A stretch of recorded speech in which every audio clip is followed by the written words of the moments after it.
Well, hello, and welcome back to Beyond the Compass, where travelers and the paranormal meet at the crossroads. I am your host, Eric Garcia, and today I am honored to welcome an extraordinary guest, Bishop Rita Strugala.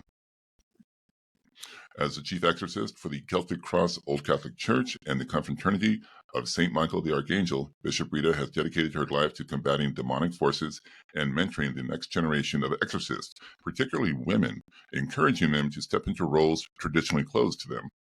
Bishop Rita's journey into the paranormal began at just 5 years old after a chilling experience ignited a lifelong fascination with the unknown. By age 11, she had formed her first ghost hunting group, and by 20, she was helping people with paranormal disturbances. Now, despite intentionally avoiding cases involving demonic activity for decades, her path took a divine turn when she felt a clear calling from God to become one of His warriors. Today, she has performed over 200 exorcisms and continues to assist those battling demonic oppression, infestation, and possession. In addition to her ministry, Bishop Rita is the director of the Southern Paranormal Research Society and a celebrated panelist on one of my favorite shows, the Eli Roth Presents, the Legion of Exorcists, a gripping Discovery Plus series showcasing the work of 6 leading exorcists. In today's episode, we're going to explore her remarkable journey of faith, the paranormal, and uncover what it truly means to stand on the front lines of spiritual battles. Bishop Strugala, welcome to the show. Thank you. Thanks for having me. So let's just jump right into it. You began exploring the paranormal at a very young age, even forming your own group at age 11. Now, can you share what initially drew you to this field and how those early experiences shaped your path? When that happened to me when I was so young, even at that age, I could not understand how something could talk to you that isn't there, that doesn't have a voice box. It as much as it scared the heck out of me, it also made me very curious. I couldn't understand how that could happen. My parents were very no nonsense people, so I really couldn't get much answers on that from them. But what exactly? I'm sorry. What exactly happened when you were 5? If you don't mind sharing. no, I lived up in Minnesota at the time, and it was in the summertime. It was very hot. We were very poor growing up. We had one box fan, and at night, my parents would put my brother and myself to sleep. They'd put the box fan in the doorway of our room to cool it off so we could go to sleep. And then when they went to bed, they would take the box fan and to their room. So it was one of those nights, and they had just gone to bed, and it woke me up because the fan was no longer there. And I was just kind of laying under the window hoping for a breeze to come along. It was so hot. And I remember just laying there, just, trying anything I could to get to sleep again. And I heard footsteps coming down the hallway. That was not unusual. My parents would often come check on us, make sure we were okay in the night. And I just laid there and waited for them to show up in the doorway, which I knew they would. And those footsteps came and they stopped right in the doorway, and there was nothing there. And I remember my heart started just really beating, just terrifying. And I was scared to move because I didn't want whatever it was to know that I was awake. And I didn't know what to do. And I just laid there and felt like forever. It was probably only a minute or two. And I started to relax it because I didn't hear the footsteps. I didn't see anything, didn't hear anything. And so I started to relax. And about that time, I heard extremely loud, booming voice of an old woman saying, "You kids stay away from my piggy bank money." I didn't know what a piggy bank was at age 5. Had no clue, but I remember diving under those covers. I was terrified, and I kept waiting for my parents to come running. And my brother should have woke up. He was right there by the door, and nobody heard it but me, apparently. So that was my introduction to the paranormal and what really got me on this entire lifelong journey. And then you went on from there to form a group at age 11, okay, which everyone does. Yeah, exactly. With our little throwaway cameras, yes. Hey, you know what? Humble beginnings, I say. That's right. So I mentioned that you were helping people with paranormal disturbances by age 20. Actually, by age 16, yes. So you weren't officially involved with the church at that time. You were just kind of No, doing not, it on your own. yeah, we went to church and stuff, but not about that. No. It was much later in life when that came up. And that was completely, we had done, if you want to know, if you want me to fast forward to how that came about. Sure. Okay. We had several cases, and we always stayed 3 to 4 months backlogged. It seemed like it was just word of mouth all the time, and we'd help somebody and it would work, and they would tell somebody was having problems, and they would tell, and so it got to the point where we were busy all the time. I mean, all the time. And I remember we had a call from a guy that was not too far from where I lived, and he was saying that he'd had 3 other groups out there and nobody had helped him. And I thought that was odd.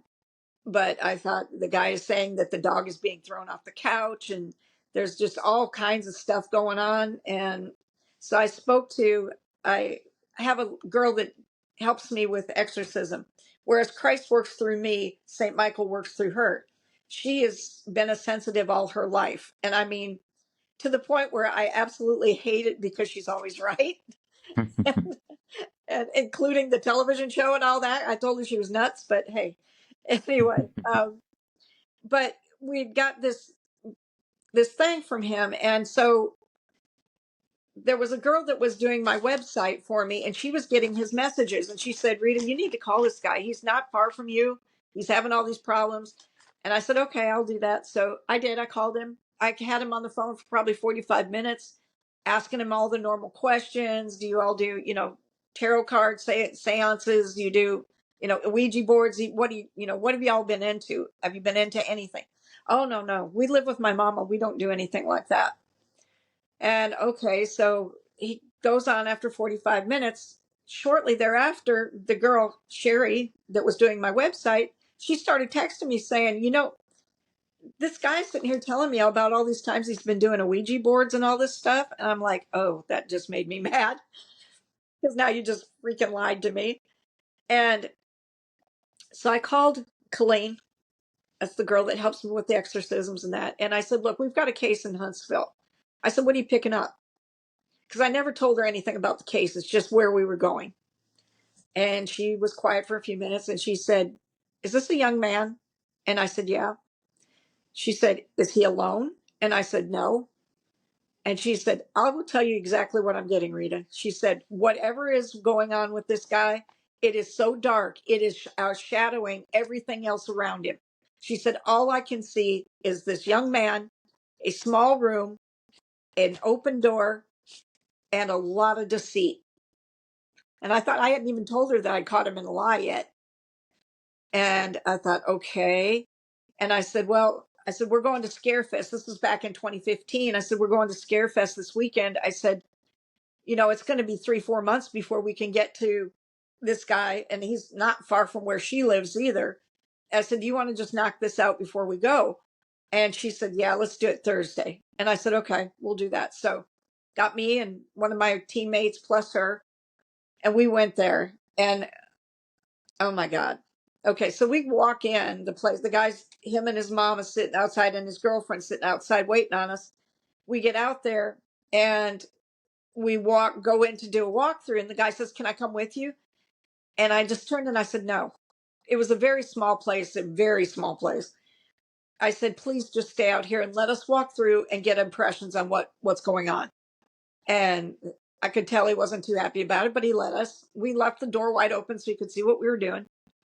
Walk in and I hear crunch, crunch, crunch. I thought, what is that? And I'm looking around and the walls are moving. And I look and the couch is moving and all this stuff is moving. And I realized there was such an infestation of cockroaches that it made it, all the lights are on in the place, and there's millions of them. And every time you step, you're crunching on at least 30 of them. I turned around, walked out, put my equipment outside. I'm like, I'm not putting anything down in this house. And I went out there and I put my stuff down. We went back in. Colleen walks straight ahead to the little bathroom. And she's standing in there, and there wasn't room for two people. I'm standing in the hallway, and she points to the left wall, and she said, "What is on the other side of this wall?" And I said, "I don't know." And I said, "Let's go find out." So we went down the little hallway, we opened up the bedroom, and that is the guy's bedroom with his girlfriend. That's their bedroom. On that wall specifically was a closet. Go over there. I open the closet door to a shower of cockroaches all over us, literally raining on us. And it Okay, was so nasty. this sounds like a horror movie all by itself. I'm It, like, it felt like it too. We're picking oh, cockroaches out of each other's hair. It was just awful. oh. So he and his mother were living in that.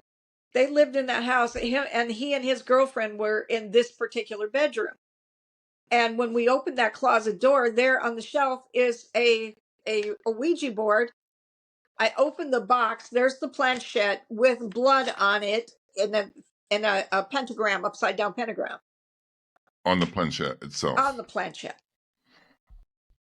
And Okay, these weren't rookies. I'm so angry at this point. I did something I've never done before or since. I went out there, and I cussed him out in front of God and everyone. And I told him, I'm not going to do a damn thing to help you unless you go in there, you get that board, rip it in 7 pieces. We're going to take and bind it, and then you're going to bury it on consecrated ground. And he just stood there and looked at me like I'm not doing that. And I said, fine. I just got up and I picked up my stuff, started going to the car. And the girlfriend starts yelling at him, says, Richie, she said, I told you I got possessed when I was 11. Go get it out of there. I told you not to bring that in the house. And I'm like, oh my gosh. So to make a long story short, he went and he got it. He ripped it in half and said, there, and threw it down. And I ripped it in the rest of the pieces and put it in bags and stuff. Told him he was going to go bury it on consecrated ground. He told me he didn't have a car, so he couldn't do anything. And I said, well, sure as hell ain't going in my car. I said, you need to do this. You're the one that brought this in. And I said, this is Huntsville, Alabama. There's a church on every corner, literally. Walk. So, I was in Alabama a few months ago. There was not like joking. I'm like, okay, there's another church. There's another church. Now it's like what do they call this? Like a Family Dollar and a church. I mean, they're everywhere. Yeah. So right next to the Piggly Wiggly. exactly. So Wow. to make a long story short, I then saged the guy, and a half of a person came out of him, literally. It's the half of a person stepped out of him. The other half was still in him. He was possessed, to say the least. Yeah, it was crazy, the whole thing. And he couldn't do half the stuff. And I knew the cleansing was not going to work. And that's why the others hadn't helped him, because he won't help himself. And so anyway, the reason I'm telling you about this story is because that's what led us to the church asking us to help. And so after we went to Scarefest and came back, and I was in Huntsville picking up some sage, and I got a phone call, and I didn't know who it was from, but whoever it was on the other end, he was talking kind of fast, and he mentioned Richie's name. And I thought, oh, this idiot has called somebody else, another group, to come in and help him. I said, look, don't waste your time. I said, this guy has no intention of doing anything to help himself. Don't waste your time. And I said, and then he said something else. And I said, wait a minute. I said, can you wait? Can you let me go outside? I said, it's loud in here. I couldn't hear what your name was. And I walked outside, and he said that he was Bishop James Goodwin from Tennessee, and wanted to know, because Richie had contacted him and wanted to know what we had all done. And I said, okay. And he said, could you write it up for me this weekend? And so I did. I wrote everything, exactly what happened, sent it to him. And after he read that and everything, he said, all right. He said, I know where I need to go from here with this. He said, by the way, he said, would you maybe consider doing my investigative work for me, for our church? And that's how it started, that I actually got with the church. And shortly after that, a shaman joined my team. And by the time it was, gosh, I don't know, just within a few months, I had 2 priests and a exorcist bishop on my team, plus a shaman. Wow. So, And so when you went to this guy's house, you were a total civilian at that oh point. yeah, You weren't officially part of no, the church or anything. no, I'd been doing paranormal investigation in that for over 20 years by that time. Wow. Yeah. That was, since I've been doing this podcast for a few months now, and I've talked to different people. One gentleman who had a career with assisting exorcisms, Mm. and his name is Ralph Sarchi. They actually made a movie about his Yeah. work. Yeah. I used to Yeah, do this stuff. and yeah, I got to say, your stories so far have been just that story. Right now, I got chills, and I don't. Whoa. Okay, I think it was a cockroach. Yeah. Well, I am curious. You seem very specific about when you told him to destroy the Ouija board. You said it needs to be torn in 7 pieces, put in a bag, and then buried on consecrated ground. So We bound it. We put blessed salt with it and holy water on it. And then, I understand the consecrated ground. yeah, But is there a reason behind specifically 7 pieces, or was that a number you just? no, 7 is God's number. It's the number of completion. Okay. Mhm. Wow.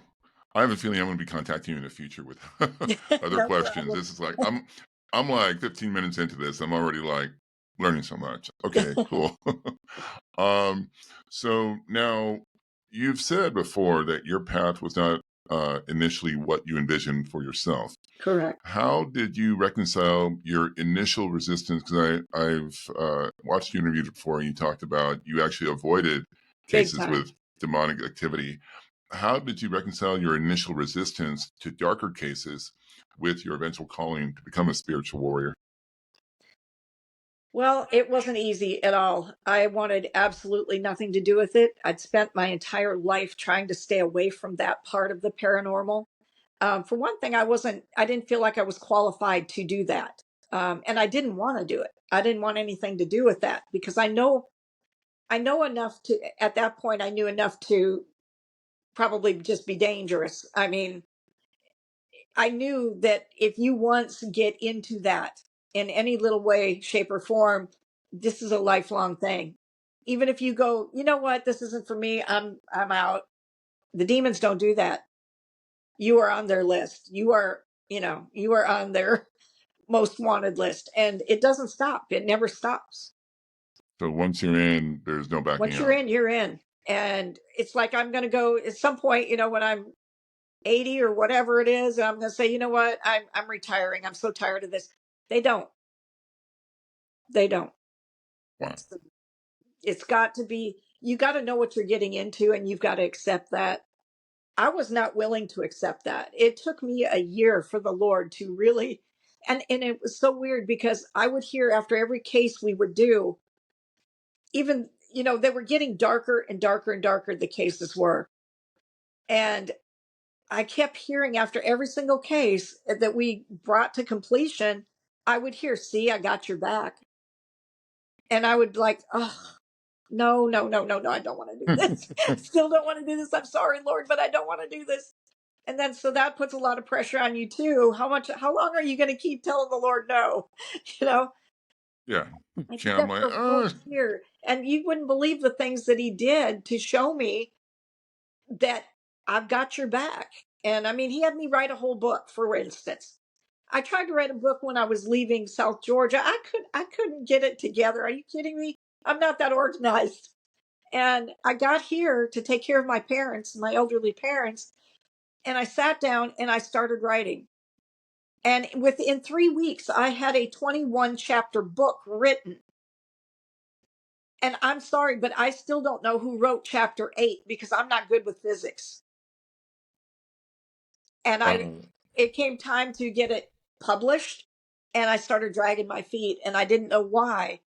And then I realized the whole reason he had me do that was to show me how far I'd come because I was lacking the confidence. Well, yeah, because I stayed away from the negative stuff my whole life. I didn't want to go there. But it was things like that. It was all different things. when I went to Scarefest, for instance, after doing that guy's place, I was going to have a weekend off. My friend and I were just going to go have fun. And it didn't turn out that way. We get there, and Saturday, there's like 15,000 people there, many of them with attachments. And, it's just a lot of wonko energy going on. And to the point where you're almost walking into walls because it's just so much energy. So it's almost a sensory overload. Yeah, and it's the actual energy too. It's so much.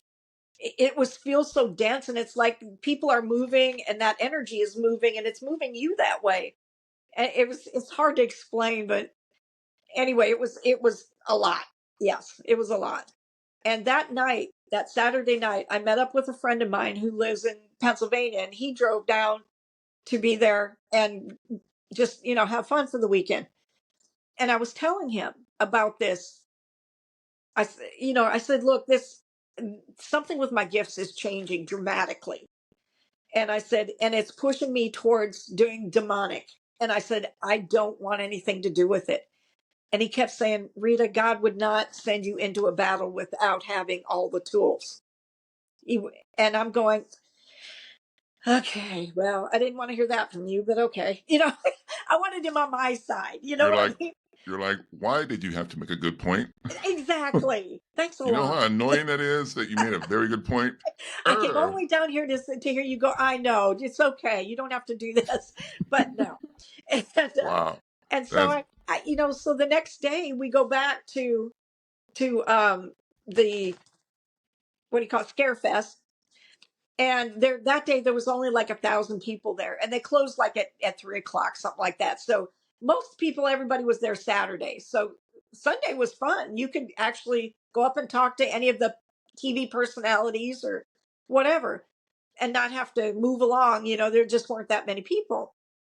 And my friend, he said, oh, by the way, he said, I want you to meet someone. And I said, okay. I had seen this woman the day before, but because of all the people, I couldn't see what was in the booth. I couldn't see the poster that was standing there because there were so many people. But I knew I'd seen her, and I didn't know who she was at the time. And he brought me over there, and he said, Andrea, he said, I'd like you to meet my friend Rita. It was Andrea Perrin from The Conjuring. Yeah, I've seen her speak before. She was one of the children from the true Conjuring story. She was Correct. one of the Well, daughters. I walked up to her, and she took my hands and in a very warm greeting, and she looked right at me and she said, you need to read my book. And honestly, I thought at the time, because I didn't know her from Adam's House Cat, I just thought, oh great, a sales pitch, and then That's what I would have thought. but it was like she knew exactly what I was thinking, and she said, no, you need to read my book. And then that stopped me for a minute, and I thought, if I'm going to start having to do demonic cases, I need to know what's going on with it, So I said, okay. And my friend said, could you give her a book, Andrea, and could you sign it for her? And she said, oh, yeah. So she went around the table. She sits down. She starts writing in it. All of a sudden, she looks up at me and she said, I have a message for you. And I said, oh, okay. And then she just went back to writing, never said another word. And I'm sitting there going, okay, what's the message?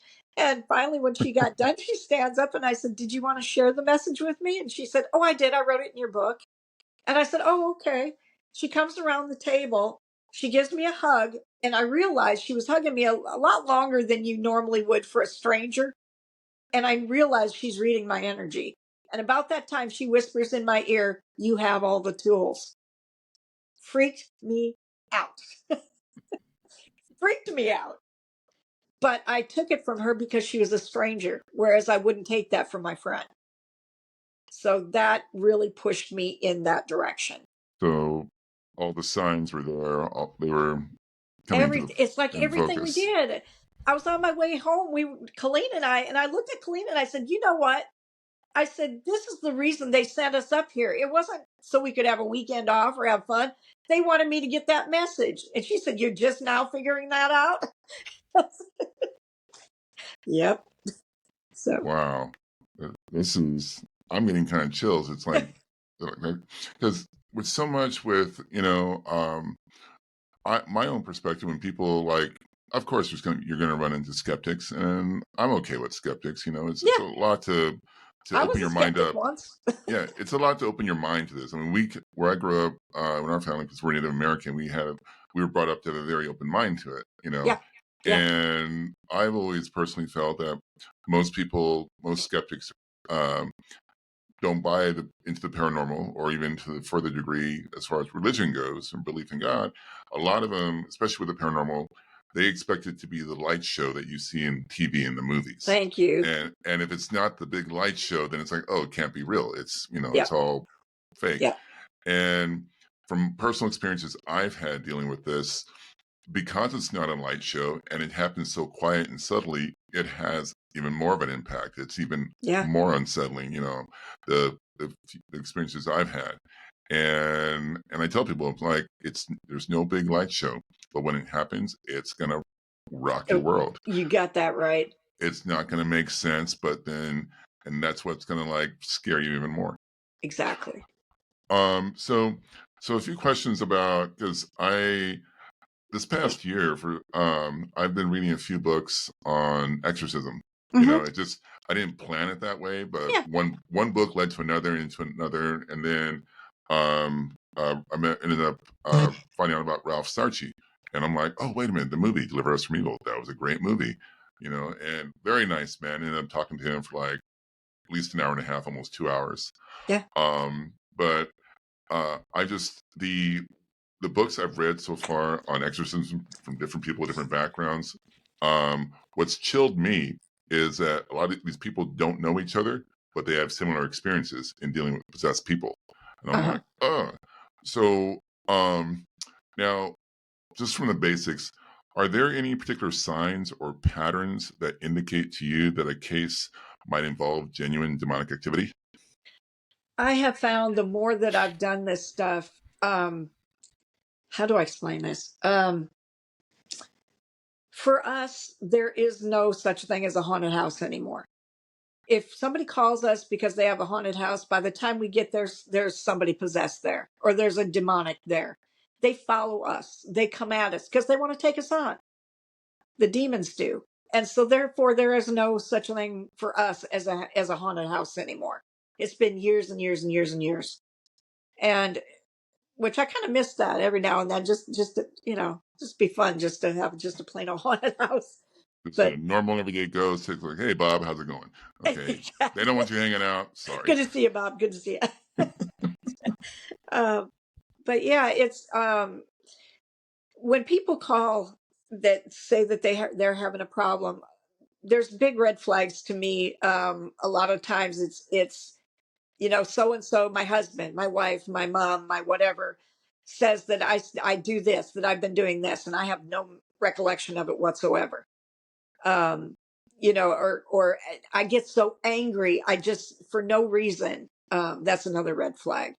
There's a lot of little things that just tend to add up, but I also have the added, and I want to say benefit, but it's not really a benefit much.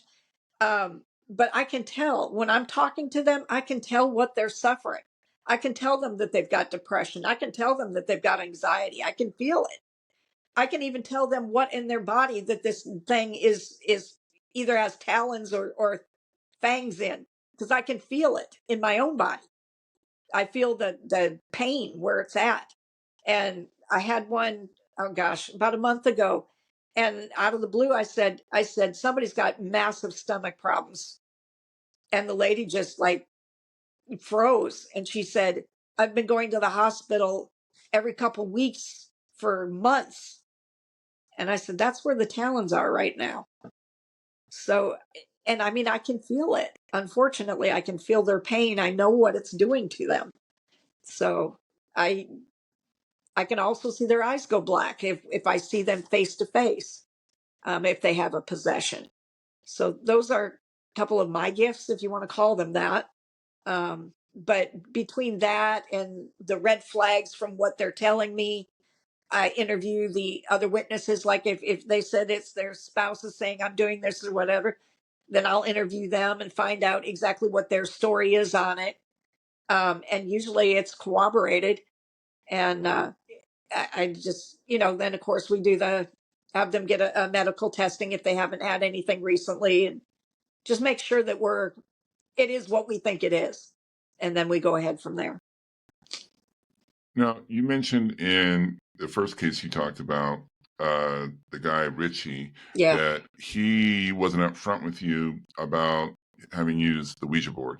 correct. And that actually reminded me, and I think it was in Ralph Sarchi's book, he kind of ran into the same thing, and so did another gentleman named John Zaffis. Yep. Do you find that kind of a pattern sometimes, that the possessed person or the person who wants help, but they're embarrassed to say, "Oh, I messed around with the Ouija board," or "We were doing seances at a party," or something? Yes. Is that a regular thing that they're like hesitant to admit it?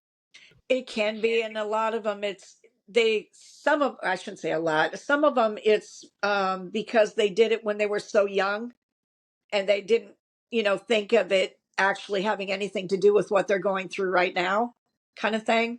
It can affect you. That's one thing demons are extremely good at, is waiting till you are at your most vulnerable, and that's when they will attack you. So if that means I got to wait 30 years to get you, by gosh, not a problem. I got Yeah. all the time in the world. They So they have no sense of time, or I no, mean, no, so it was whether it's tomorrow or 40 years from now. that's right. I've read that before, and it's unsettling to hear that, Yeah. and I've even mentioned that to people because, okay, growing up when in our house, because we were so open to a lot of different things because we're Native American, and it's like my dad's raised Catholic. My mom, you could probably kind of define her maybe kind of Southern Baptist. Yeah. Plus, we were Native American. So Yeah. we had all these belief systems, and religion was never really crammed down our throats. Right. There were 6 of us. I have 5 sisters.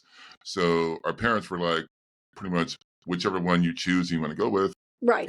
knock yourself out. Right. So we grew up with these kind of different views. But we, as kids, we messed around with the Ouija board. I think back on it now, I'm like, oh, what were we thinking? And Well, along they those market it lines, as a game. yes, I was just about to say that. That's my issue. And I tell that to people to this day.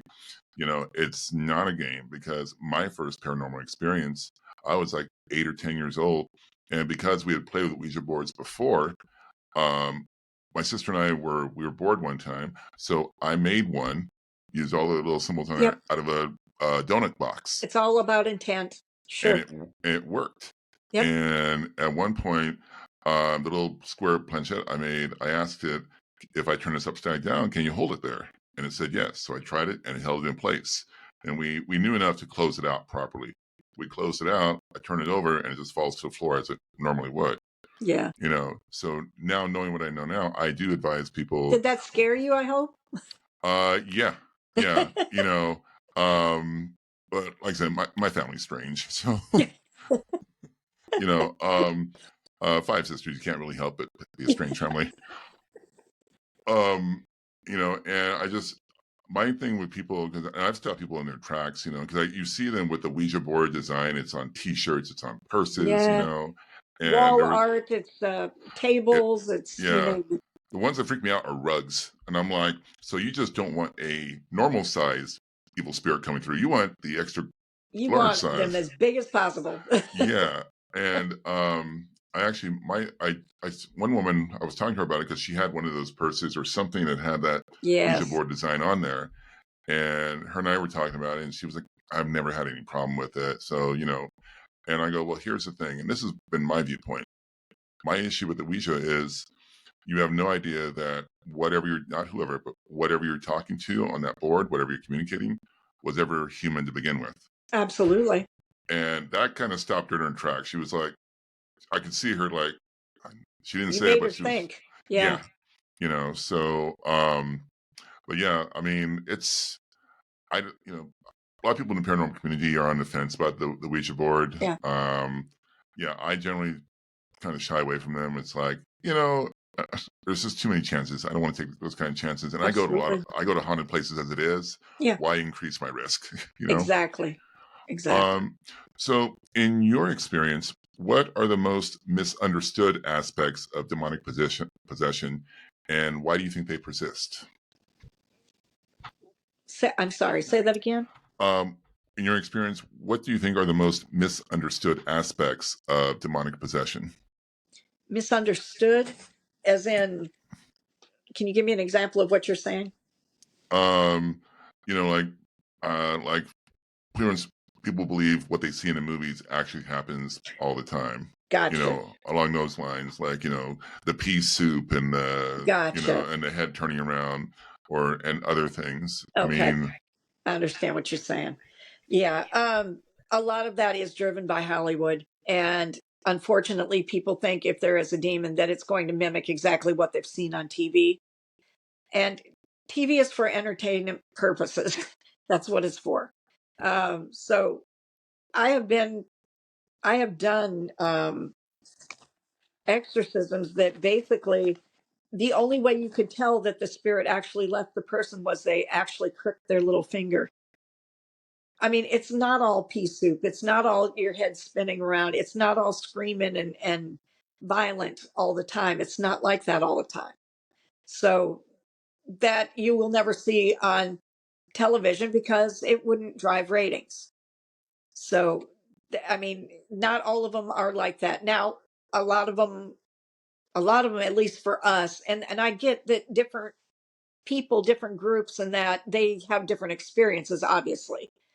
I feel like a lot of times, like the level of demons that we get are higher for some reason, are more violent, are more in your face, we're going to kill you type thing. That's, you know, I guess I'd be worried at this point if they didn't. But that's, you know, I do know of people that say that they've, you know, they ask the demon or the angels to sit on the person to hold them down.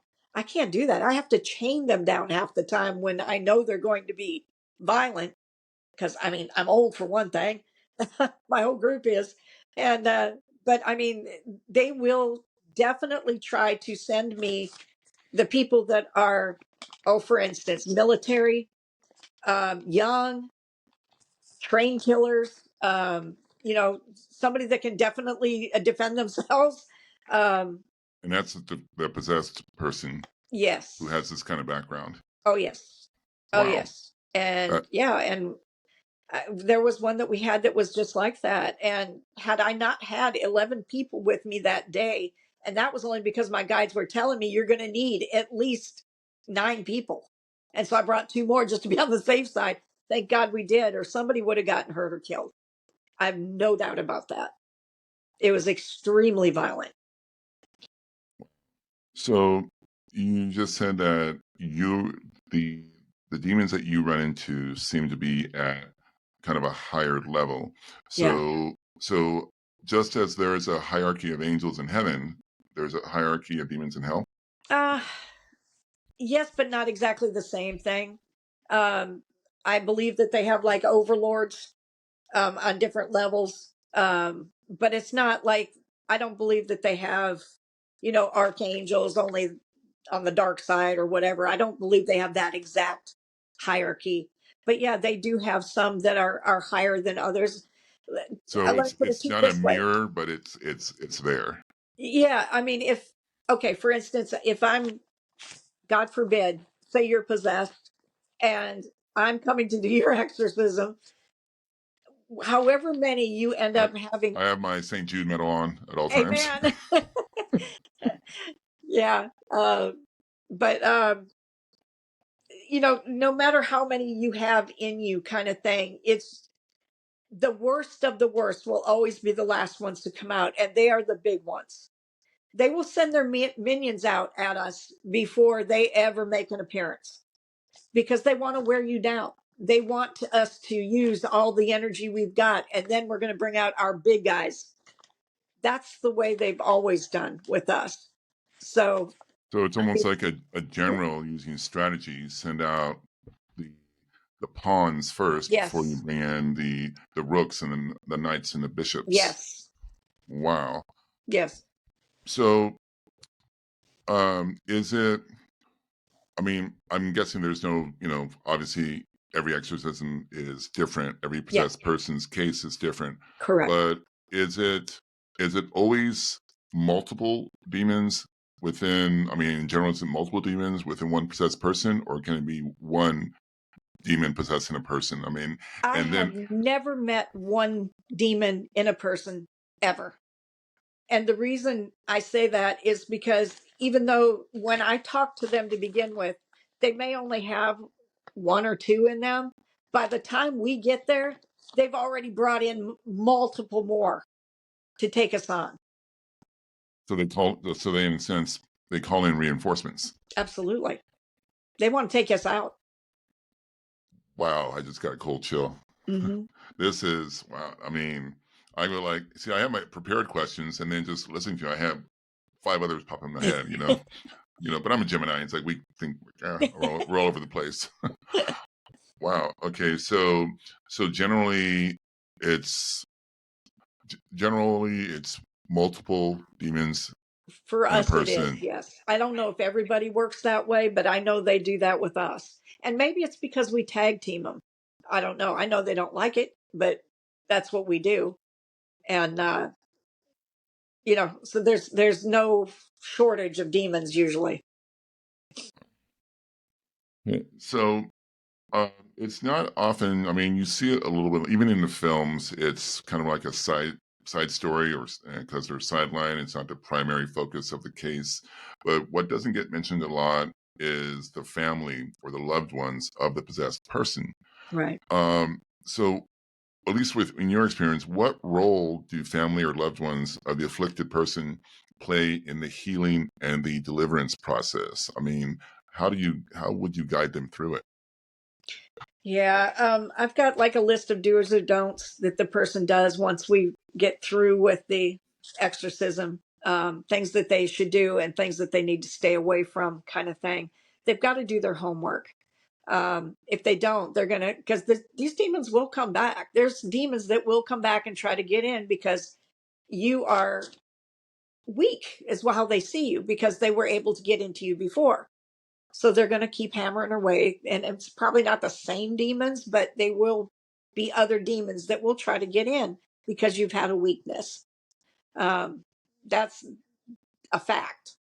You have to keep all that place, the void that you took those demons out of, you have to fill it with the Holy Spirit. You have to make sure that void is filled. So when they come back, there's no place for them to get into. And that's part of it. The family can play a huge role in that, making sure that that you're doing wholesome things. Maybe go do more family things than you used to. If the church you had, or if you didn't go to church, find one that works for you. You know, I hear that all the time. Oh, I went to a church and I didn't like it. Go to a different one. They're on every corner down here. Come on down. So it's and that's the truth. You got to find what works for you, but surround yourself with people that can give you what you need in, what is the word, fortify you, I guess is the best way to put it, spiritually fortify you. And you're not alone. You don't have to be alone. That's what demons try to do, is they try to isolate you and make you alone. That's the last thing you want to do. So get with people that are like-minded, people that are, as wholesome as can be, who aren't like crazy involved with the with the paranormal world, because you don't want to open yourself back up to that. Because So, so at the very least, just have them embracing the positive, doing positive yes, things. yeah, there's You know, there's so many things they could do to make their house less hospitable for demons and stuff like that. Demons dwell on the lowest vibration in the universe, whereas love is the highest vibration in the universe. So you can just tick them off just by playing uplifting music, and sing along. That raises your vibration. When you're happy, it raises your vibration. Tell your loved ones every day that you love them and mean it. And not only raises your vibration, it raises theirs. Keep light in the house. Every place I have ever gone to do an exorcism has been black.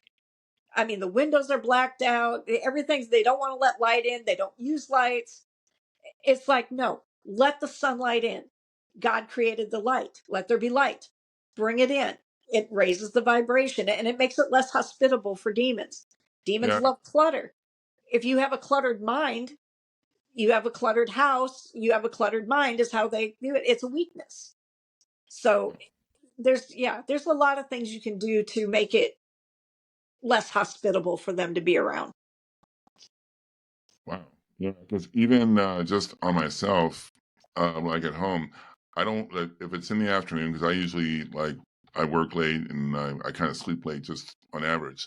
Yeah. But I don't like the curtains drawn, in my home. I like to have them open, with the light Yeah. coming in. Just I think that goes back to also somebody in my family when I was a child. They always kept their house very dark, Yeah. and we weren't really close to that person, Yeah. And one of the things my mom always said is like, it's always dark in their home. It's, they never let any light in there. Yeah. And I guess because that was just an impression I had from when I was Yeah. very young, Yeah. and we kind of made it a point not to really be around this person. When I'm in a room with all the shades drawn, it reminds me of that. So I Sure. immediately just go and I open up the shades, Yeah. let light come in, because that person could be, was, I won't say negative, but just generally not a happy person Yeah. and not a Yeah. pleasant person to be around, Right. and I'll put it like that. Yeah. So this was something I was wondering also. Have you ever encountered um, a spiritual forces or entities that didn't align with traditional Christian demonology, and how would you approach that? Yeah, we had a case over in Mississippi that was, let me think now what the heck it was called, a raven mocker. And that is of a Native American demon, basically. A And a raven mocker. raven mocker, yes. And Okay. basically, as I'm trying to remember that because it's been many years ago, but you have to have a special type of shaman that does a specific ritual to get rid of this thing. And thankfully, the one shaman we had was one that could do it. But yeah, so there are different demons that follow from different cultures, and that. And I don't know how everybody else thinks about it, but I know the demons are fallen angels and whatnot, but we can also make up demons from our minds. If you've got enough people that is putting enough energy into it and enough thought, it will actually form an actual entity. Yes. It's a some terms Egregore, for I it. think. I've heard. I believe it's tulpa. Oh, It's a from Tibetan like thought form. yeah, Essentially, you get enough people believing something is real. yes. That belief from so many people can actually create it. That's Which, how the black-eyed children came around. That's how Slender Man became into being.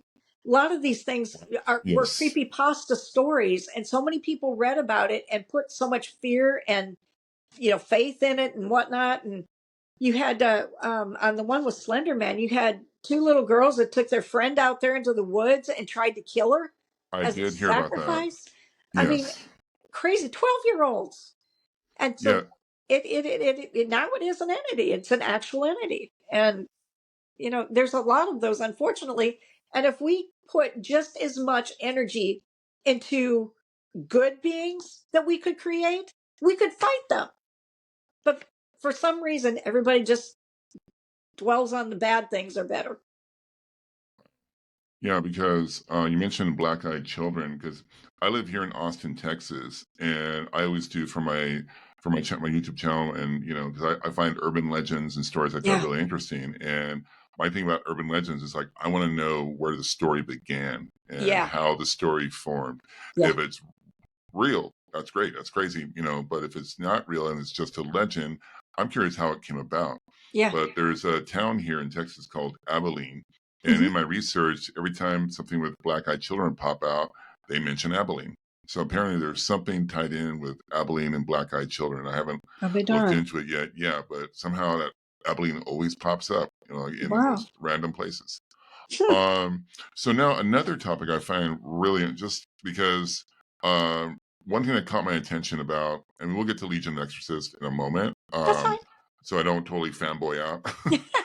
That sounds strange. Fanboy, Legion of Exorcists. Okay, maybe I need help.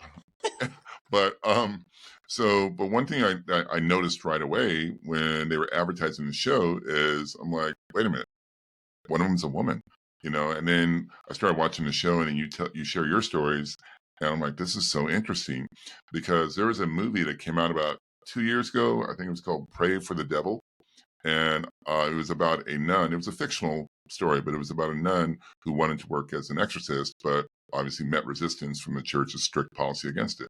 Sure. So that's why I found your story so interesting. So, and you actively mentor women aspiring to become exorcists. Yes. What unique perspectives do women bring to this ministry, and why is it important to encourage their involvement? This is such a male dominated field and always has been. The patriarch of the church has kept women to the point where they don't want them to have any meaningful office in the church.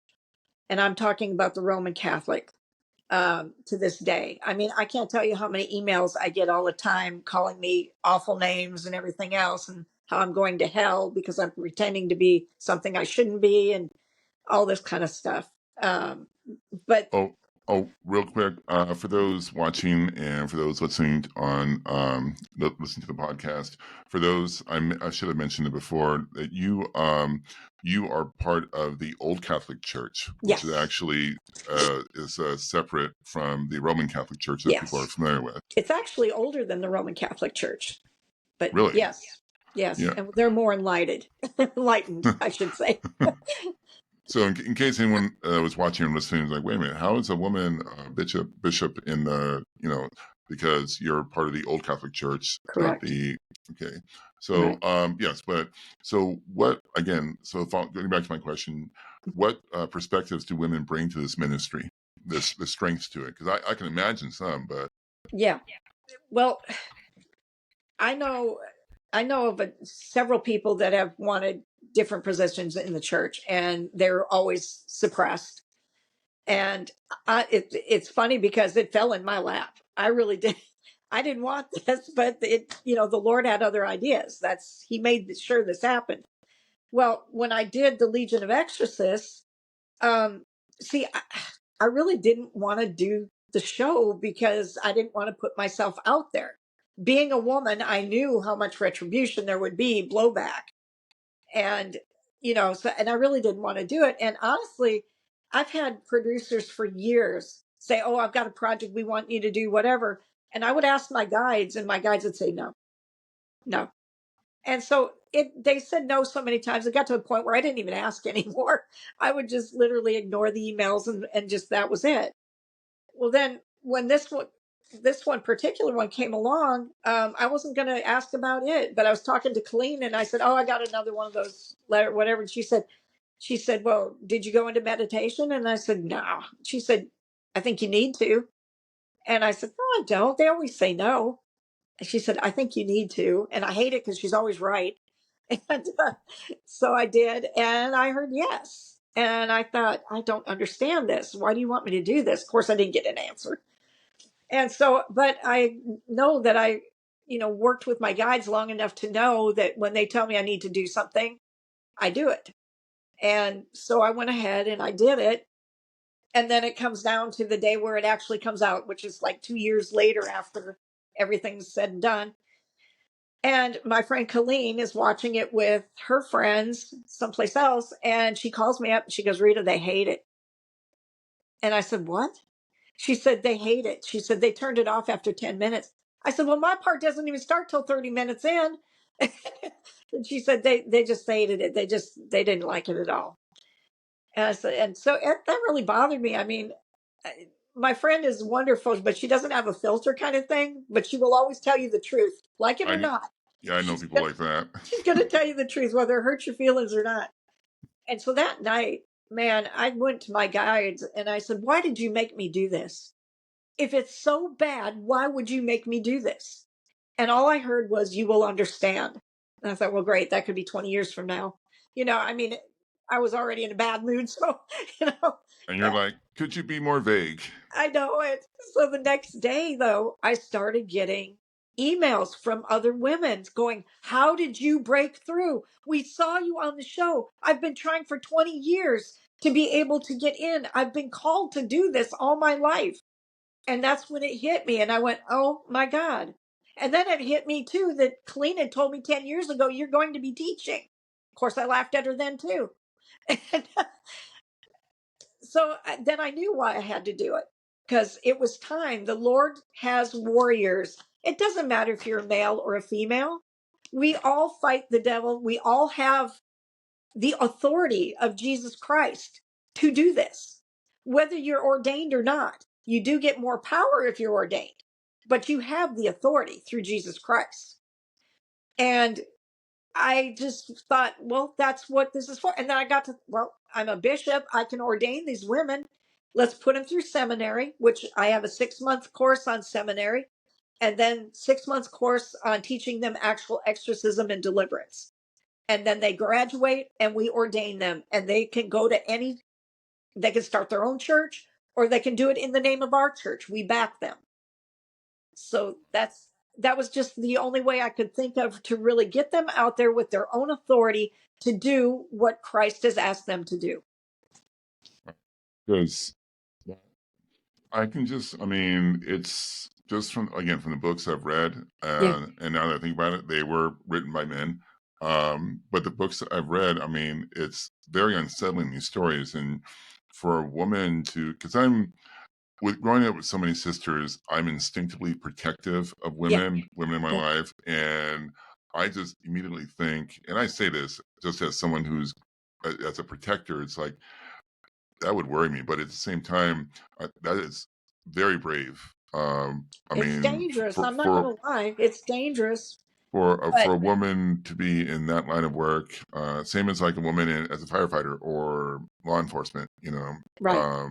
But I used to be a correctional officer in a state prison for 5 years. That's a dangerous job. Yeah, it had its moments. I got some interesting stories from it. Some I can tell you while you're eating, some I can't. Gotcha. But I worked with several really good female officers, and like that I trusted 100% to have my back. That if I'm talking to a room full of 15 inmates, they're standing right there in the doorway ready to jump in if something happens, So, but you still have that protective side of you. So to see women go into training to want to become an exorcist, that just blows my mind, and it impresses me so much. And like the bravery, honestly, just again, either that or we're just stupid. I mean, I don't know. We don't know any better. So, what qualities do you look for when you're going to mentor someone who feels called to this work? I look to, first of all, I give them introductory questions. I want to know where they are on their journey with the Lord. So I give them 10 good questions to answer, and they're deep questions. I'm trying to gauge where they are in their own journey. And then I need to know if, and this is not because I want to, oh Lord, let's see how to say this. If someone is like handicapped, where they're in a wheelchair, something like that, it's not that I don't think they can do it. I just don't think they have the mobility to get away when they need to fast enough, or something like that. I would worry about that. You need to have some, and I say that as someone who needs to have a knee operation here. So I'm very cognizant to it. So But you have to be very practical about it too. yes, I don't want to put somebody through. Yeah, I don't want to put somebody through all of this just to find out that their physical limitations is what brought them to get hurt. It's just, and maybe that's just me. And I worry about people that, like, if somebody has like really young children, I don't really want them doing it, because the thing is, they could bring it home. Well, yeah, and if they can't get to you, they're going to go after your loved ones. They're going to go after your pets. They're going to go after anything they can to bring you down. And if they can't get to you because you wear the armor, hopefully you do, you're supposed to, the full armor of God, that's great. They can't get you right then, but they will go after your friends. They will go after your loved ones. They'll go after your pets. Whatever will hurt and cripple you, that's what they want to do. So I've got to keep that in mind when I'm looking at these things as to, you've got a 2-year-old and a 3-year-old. Why would you even want to pursue something like this right now? Because I mean, I never had children, but I would think that your main focus would be on your 2 and 3-year-old. If you're distracted like that, it's easy for them to come at you. So, and you don't want them coming after the kids. So it's, it's kind of a juggling thing that I got to look at where they're at in life and, what it is they're trying to do. And I will tell them, you need to pray about this. You need to take some time and pray about it and make sure this is your calling. If it's not your calling, you're just doing it because you want some stupid title, it's not cool. They will beat you up. You've got to have the calling for it. So if I've known since I was, young that I wanted to do this or whatever, and I've been trying to get in. They won't let me. They told me I can become a nun, but I can't do anything else. That person is been focused on this for a long time. They know what they want. They know where they're going.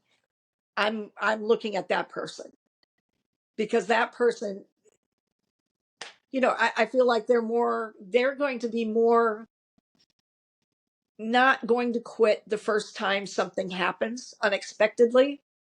When you're being attacked, like I've got the girls that I have in my school right now. I mean, every single one of them was being attacked at the same time.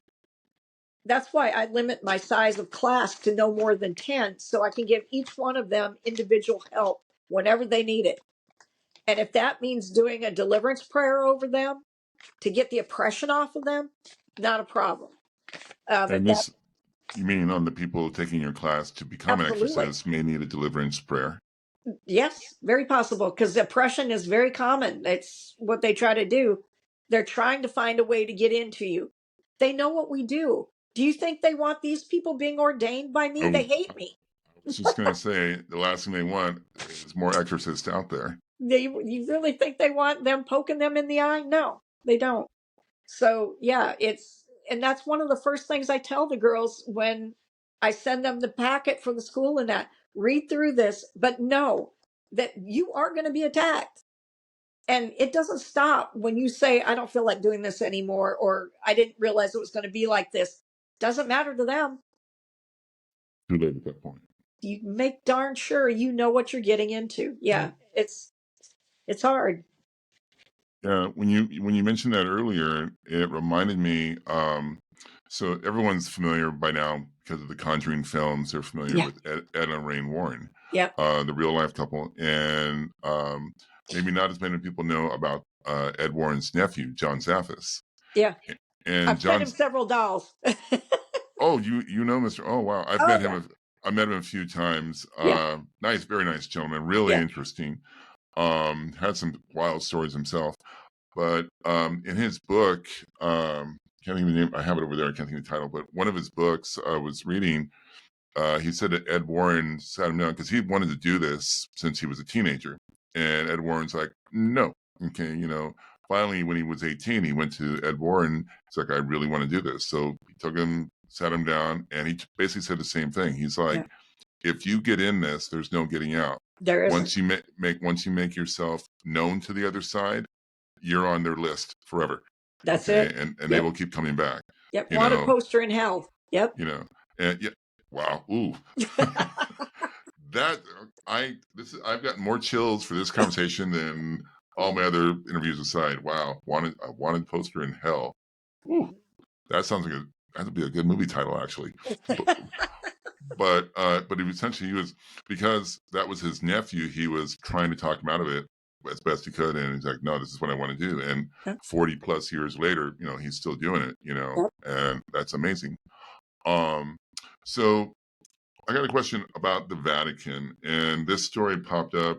I saw it on the news briefly, like maybe a year or so ago, that they've actually been increasing the number of priests trained in exorcism. Yep. With some reason seeing a surge in possession claims, like many in Italy. Oh yeah, all countries of the world.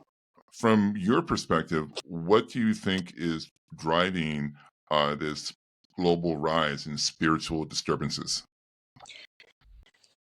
Okay, this is where I'm going to get in trouble. Okay. I think a lot of it has to do with Hollywood. I absolutely do. I don't think that the internet and Hollywood, and I could see that. the reason being was there was never as many shows and stuff like that about paranormal or about demonic stuff. That has increased everybody's mind, is open to it. It's gotten people curious about it. They go out looking for it, and then they've got a problem. Um, a lot of that has happened. The internet, same thing. What we talked about, you go on sites like Creepypasta. I don't even know if that's still out there. Used to be. I think some variation of it is Is it? still out there. Yeah. Yeah. And so people have very vivid imaginations. They put their stories out there and people start putting stock in them. It sounds like, something that could possibly happen kind of thing. And, oh, that sounds so cool. And, I have this, and you get a lot of people with the same mindset, and you can literally make entities. And a lot of them that's what's happened. So we've got a lot more entities to fight than we ever used to. Of course, the devil is no longer in chains anyway, is my belief. He's all over the world. Just watch the news.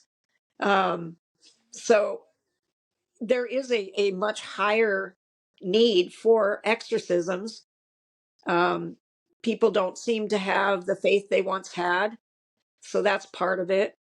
But Hollywood, and this is my own personal thing, so I don't mean to, Oh no, please. upset anybody.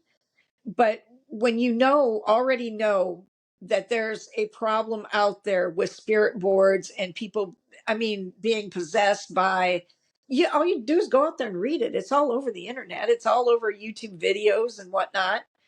So what do? You go out and you make a multi-billion-dollar film called Ouija. And then it comes out in November, and then Walmart sells billions of Ouija boards for Christmas. Gee, I don't know why there's so many problems now. Yeah, and you see, especially, and I see it all the time because I'm a YouTuber that makes videos about the paranormal. Sure. And there's, again, millions of them out there. YouTube is insanely huge, and then everyone's trying to outdo each other, and you see them doing really foolish things, like going into an abandoned hospital or morgue and laying on the table where they lay the dead bodies, and that's the one that really gets me. bothers me. Yes. And I'm like, are you insane? Yes, they are. Yeah, because even like my buddy of mine, I'm like, dude, there's a haunted asylum in San Antonio. They do tours. We got to go do it. And he's like, no, you're nuts, But I'll talk him into it. But at the same time, even though I may go into some of these haunted locations, there are still lines I don't cross. Yeah. I'm still, I don't go in there thinking I'm the next Zach Bagans and screaming my head off and Thank you challenging for that. things. Yeah. Because there's, they say, because there's different, what I understand, there's different levels of provocation, even wanting to speak to, like trying to get, being calm and everything and respectful, that's a level of provocation. Then you've got the crazy levels of screaming, religious provocation, bringing in the name of the Lord, and so many different levels to it. Now, I'm sorry, I got off on a little bit of a tangent there. No, So okay. this is probably a question you get a lot, and it's just when I was putting these questions together, to kind of made me think too. So, in your opinion, why does God allow demonic activity to occur in the first place?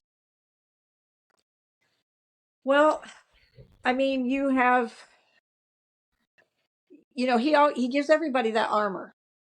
If you use the armor, if you sin enough and you don't really care, it puts a chink in that armor and it allows the evil to get in. Then you turn to the Lord and you ask him to take this from you. You're coming back to him in a roundabout way. You've went astray and now you're needing some help to get back to him to get this thing out. That's what I think it is. I know that sin is a big reason why these things get in us.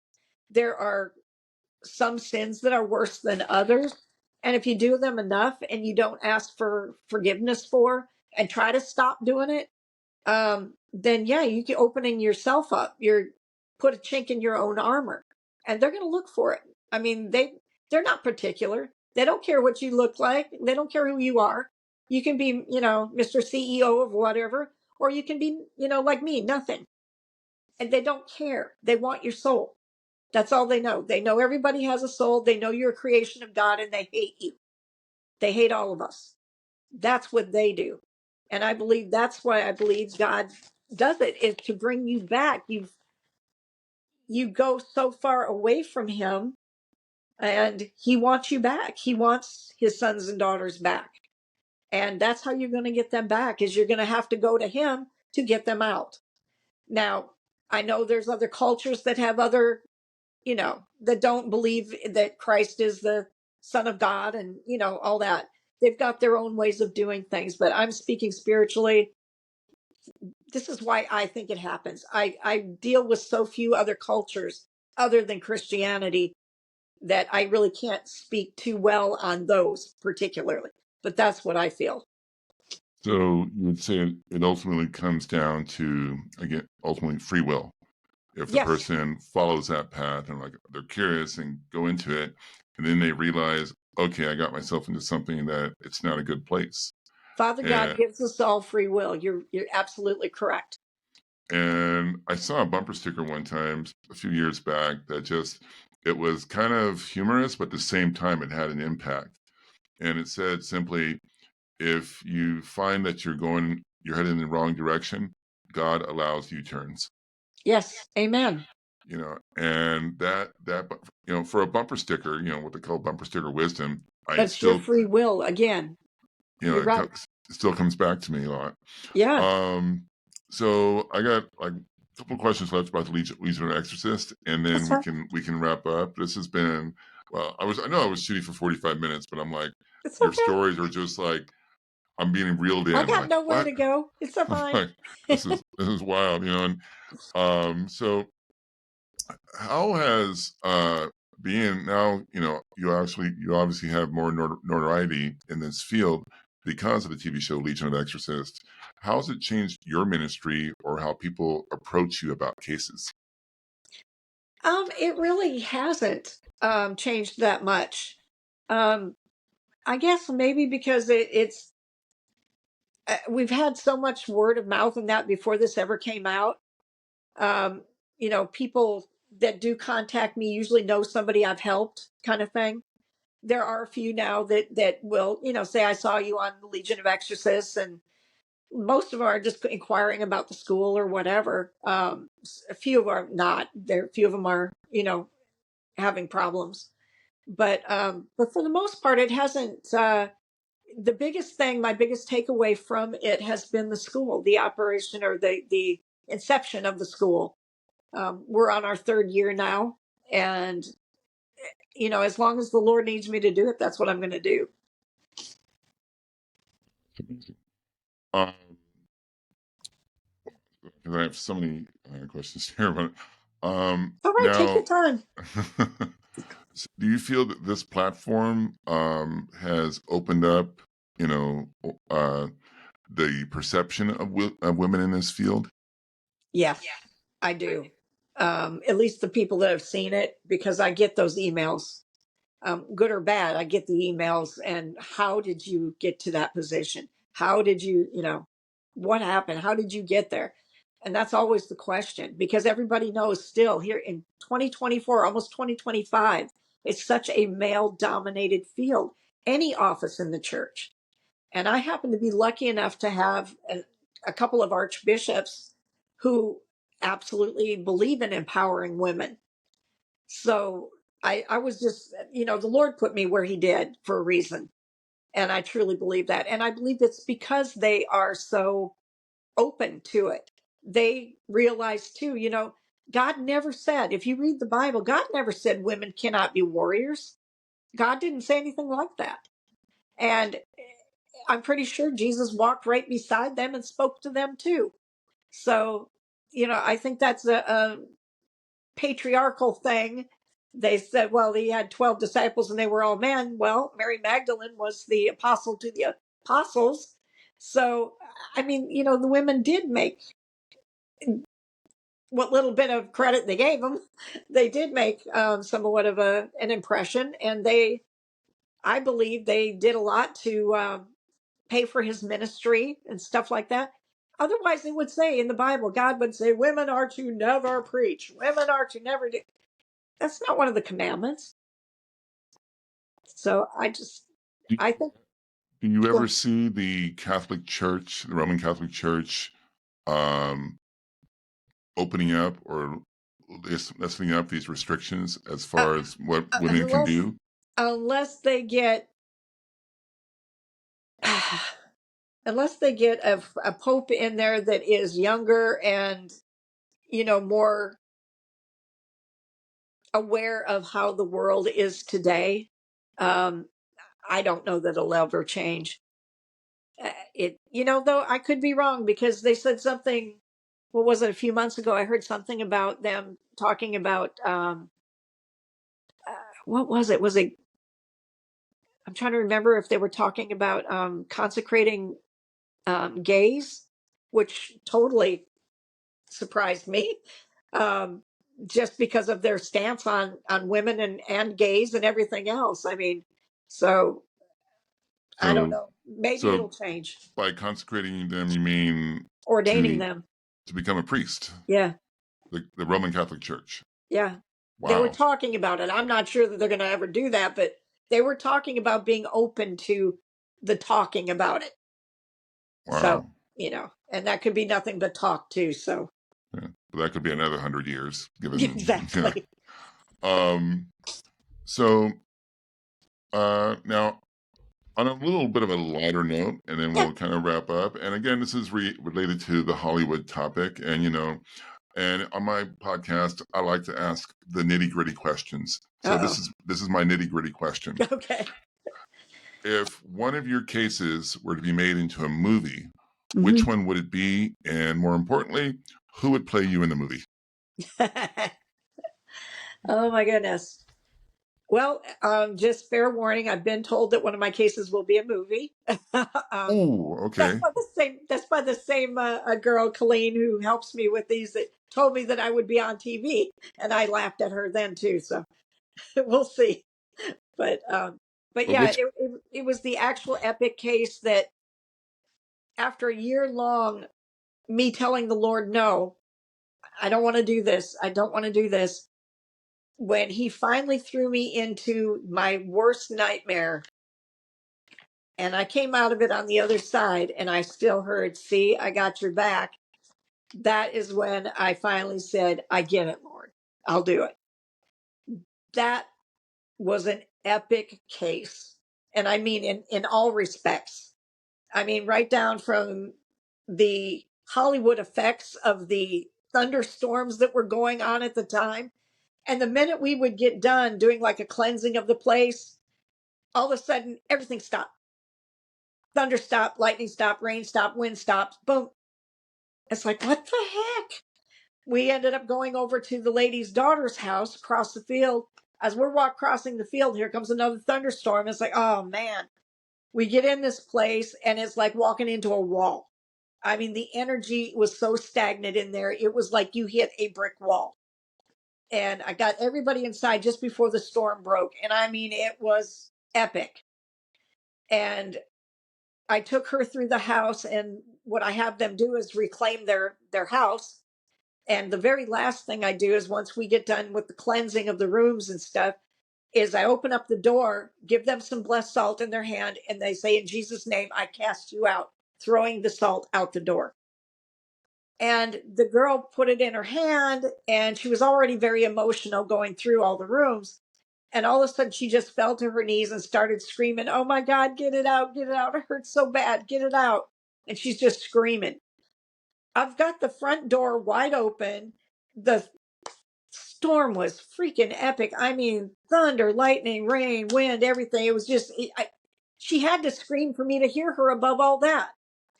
And I'm standing here and I'm looking at my worst nightmare right in front of me. This is what I didn't want to happen. It's what I didn't want to confront. And now what am I going to do? And I'm standing there and I see Colleen come running in. She gets down on her knees behind the girl who's on her knees on the floor. And Colleen puts her hands on the girl's back. And I know when she does that, she's like in a trance. That's, St. Michael's working through her. And so I never bother her when she's like that. Let her do her thing. Meanwhile, I'm telling her, look, you've got to cast it out. In Jesus' name, cast it out. Just cast it out. And that's all I could think. And it felt like it took forever. But I'm sure it was only just 10, 15 minutes. I don't know. But I look to the back of Colleen, who's still got her hands on the girl's back. And I see what I can only describe as like a pavement on a hot summer day, that hot, shimmery, wavy look you see. I saw that behind Colleen. And I thought, wow. And I glanced in front of the girl and I saw the exact same thing in front of her, only it was tinged red. And I went, oh my God, they're warring for her soul right in front of me. And I mean, I'm like, Lord, help me. What do I do? And I just kept saying, you have to cast it out. Cast it out. In the Lord's name, cast it out. Finally, she reared back and she said, in Jesus' name, I cast you out. She threw it out. And as soon as that salt went across that threshold, storm stopped, wind stopped, rain stopped, everything stopped. And I'm like trying to process in my head what just happened. And what started all of this was that 30 years before all this happened, the lady that lived there, the first house that we went through, that was her stables. And her barn, brand new barn, burned to the ground with 10 horses in it. And it was bad. And to this day, the fire department has no idea how that happened. Nothing was plugged in yet and the electricity wasn't on. And so they don't know. And everything burned except the hay. The hay did not burn, which makes no sense. And so where the barn burned down at, I said, now that we've soaked up this negative energy from both places, this house and this house, I said, we got to go back to where the original barn burned down, do a medicine circle. We need to let all the bad energy, negative energy down into the earth to neutralize and fill yourself up with the white light of God. So here we go back across the field trying to get back there. And here comes another storm. And I'm like, God, you must be kidding me.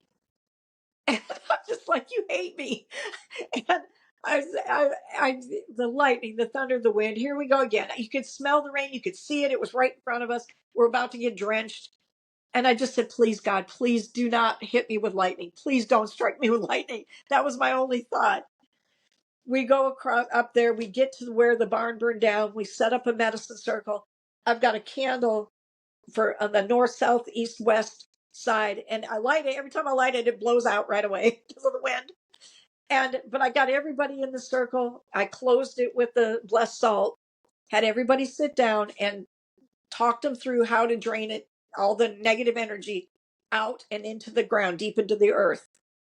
And then I had them bring in the white light of God to fill themselves with.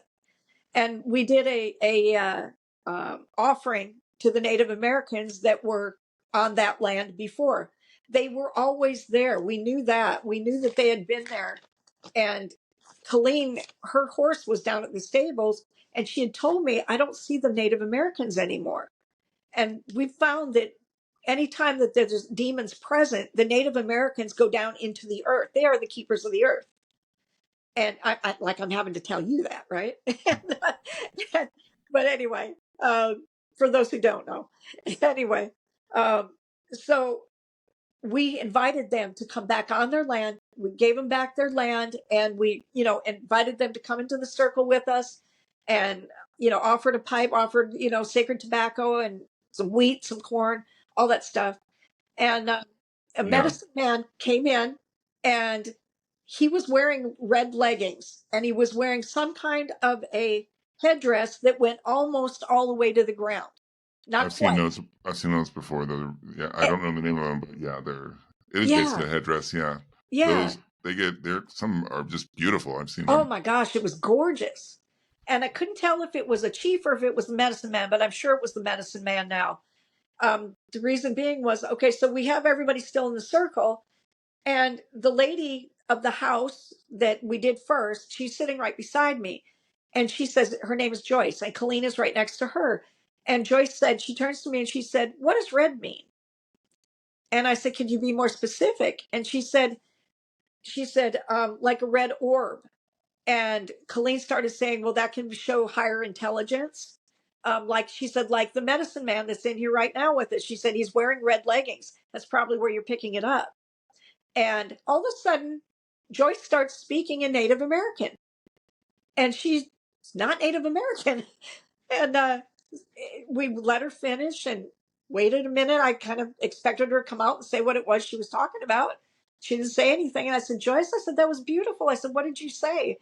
She said, "I have no idea what I just said." You could feel the medicine man's hands on your shoulders as he was healing each of us in turn. I literally picked up my camera and I took picture in the circle.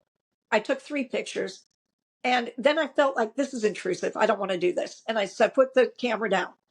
And I have those pictures, and there's a red orb in all of those pictures over the people where the medicine man was working. I have those.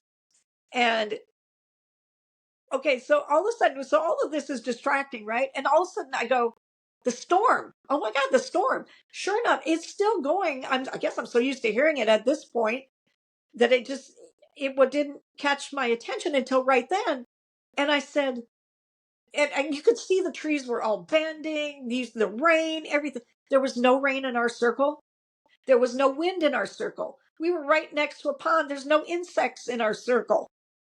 And I said, "Do y'all feel that?"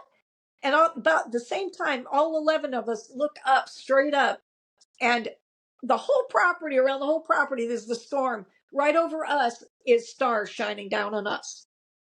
And that's when I said, "I got it, Lord. I got it. I'll do it." That was epic. And that would be the movie. Yeah, that sounds like a movie. I'm like, what? No, and the whole story, even the way you tell the story. I mean, in my mind, I can picture the movie, and it fades to black at that point, and then fades back open, and it shows the actors playing you becoming ordained. I mean, Yeah. that totally plays out like a movie in my head. Wow, that's That's good. I never thought about that, actually. That's pretty yeah, good. yeah. So, any ideas? Who would you like to play you in the movie, off the top of your head? Um, Honestly, I got to be honest. I really don't follow Hollywood, so I really That's don't probably for know. the best. I don't watch movies. I don't know. I guess I'm just always thinking of all the stuff I need to be doing. I'm usually busy and that, but We'll figure the it out girl, during. We'll figure it out during the casting. there you go.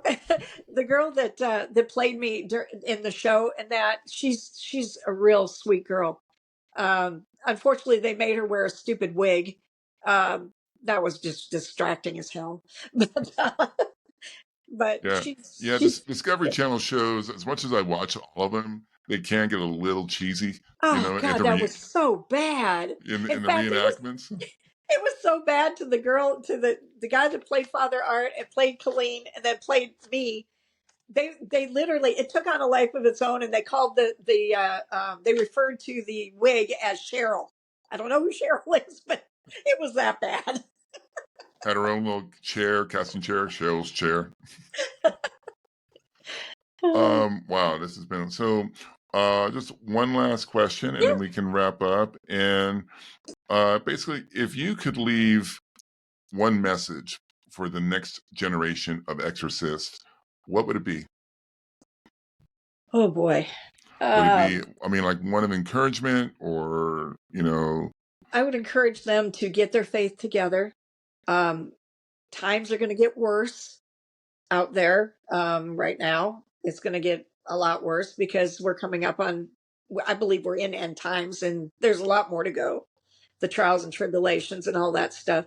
So definitely put on the full armor of God every day. Do your best to help others. That's why we're here.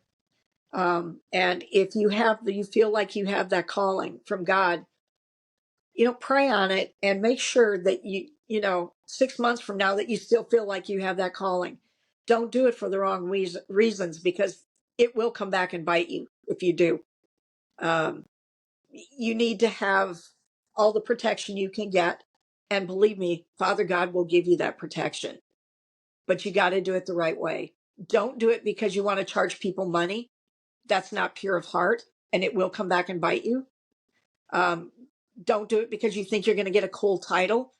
Titles are nothing, absolutely nothing. Um, do it for the right reason because you feel it in your heart and you know in your soul that this is why you're here. This is your mission. This is what you got to do. Otherwise, it's going to be a long, painful journey because once you take that step forward, there's no going back. And Ed Warren was absolutely correct on that. and I'm still like reeling from there's a wanted poster in hell. Okay. Like I'm gonna be at like having dinner there like, wow, I wonder if there are. Bishop Strugala, this has been an amazing conversation. I got like, I've enjoyed it. Yeah, I mean, maybe sometime down the road we could speak again, or your next I'd love project it. comes up. I would love to hear more about it because I only have about 900 more questions for you, but YouTube won't let me post a 10-hour video. So I have to leave it at this point. But once again, thank you so much for agreeing to be on my show. Pleasure. This has been fascinating on so many levels. If someone wanted to follow you online or reach out, had questions about your ministry, where can we find you online? I've got I'm on Facebook. That's probably the easiest place to reach me. Also Instagram. I'm on there. I'm not on there that often, but I do check it. Um, if you just want to Google my name, it'll tell you a million different places to go. The contact me here, there, whatever. But you can also just send me an email at bishoprita.exorcist@gmail.com. Absolutely. And for those of you watching this on YouTube, I will provide her social media links and her website in the video description below, so you can reach out to her, follow her work and her ministry. Yeah, this has been, again, just a fascinating, chilling, and enlightening conversation. I really appreciate it. Thank you so much, Bishop. Thanks for having me on. Thank you. And thank you for tuning in.